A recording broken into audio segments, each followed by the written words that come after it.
বিসমিল্লাহির রহমানির রহিম। শ্রমিক আন্দোলন চলছে। এনআর গ্রুপে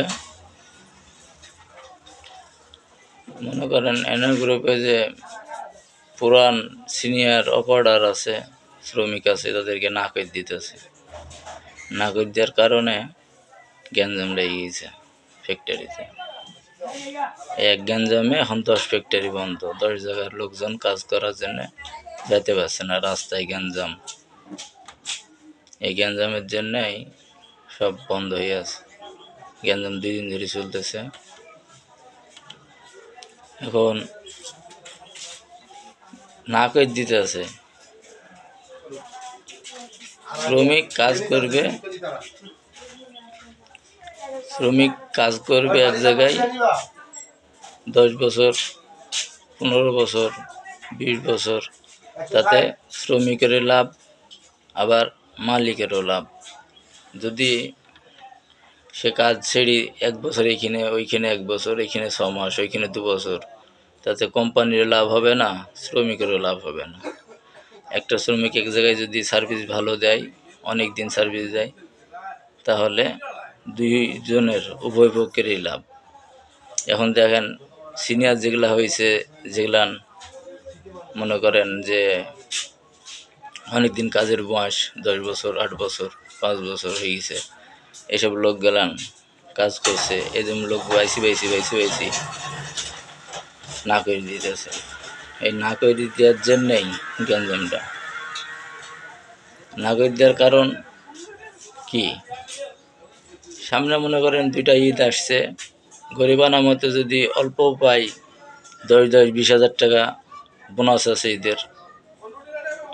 সামনে ডিসেম্বর মাস এগ্রিমেন্ট আছে।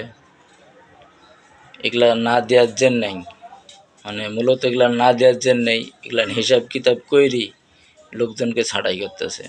এটা মাস্টার প্ল্যান।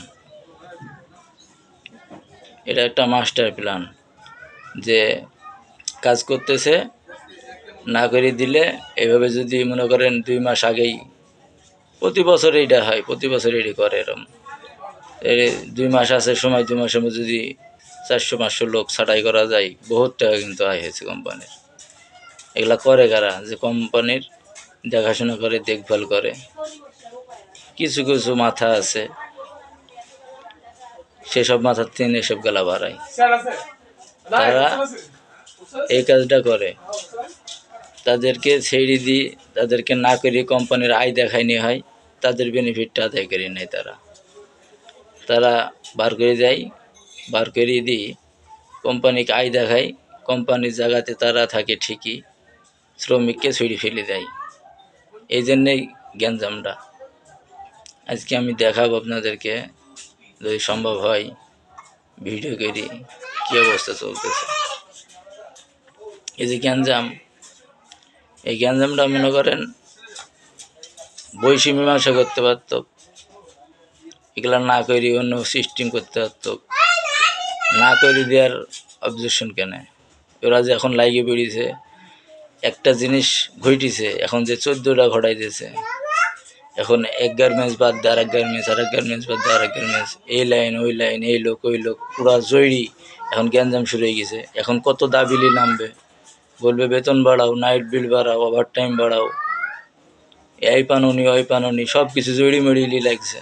তাতে কি ভালো কিছু হলো? ভালো কিছু হবে তাতে? একটা ইস্যু এখন 14 রকমের হয়ে যাইতেছে। কারণ 14 জনের ছেলেপিলে এক জায়গায়, 50 জন মানুষ 50টা ব্রেন বুদ্ধি, 2000 মানুষ 2000-এর ব্রেন বুদ্ধি, 10 জন মানুষ 10 জনের ব্রেন বুদ্ধি আলাদা। এরম সবার মতন সবার বুধ শক্তি আছে। কে কি বলছে, বৈশী মীমাংসা করাটা বেটার ছিল। বৈশী মীমাংসা করলে এই জিনিসটা সমাধান হইতো। তা না করি এখন মানে লেও ঠেলা হামলা, এরম অবস্থা হয়ে গেছে। আল্লাহ তাআলা সবাইকে সঠিক বুঝদান করুক, আল্লাহ তাআলা সবাইকে হেদায়েত নসিব করুক। গ্যাঞ্জাম মিটি, সবাই যেন সবার কর্মস্থলে ফিরে যেতে পারে, সবাই যেন কর্ম করে খেতে পারে। একজনের জন্য সবার সমস্যা, অশান্তি, রাস্তায় গাড়ি ঘোড়া চলার সমস্যা, কাজ করছে তাদের আতঙ্ক, মানে বিভিন্ন রকম সমস্যা। গ্যাঞ্জাম করলেই লস, সব দিকে লস। গ্যাঞ্জাম না করাই ভালো। আল্লাহ তালা সবাইকে সঠিক বুঝ দান করুক। বাদ দিতে আল্লাহ কি হয়েছে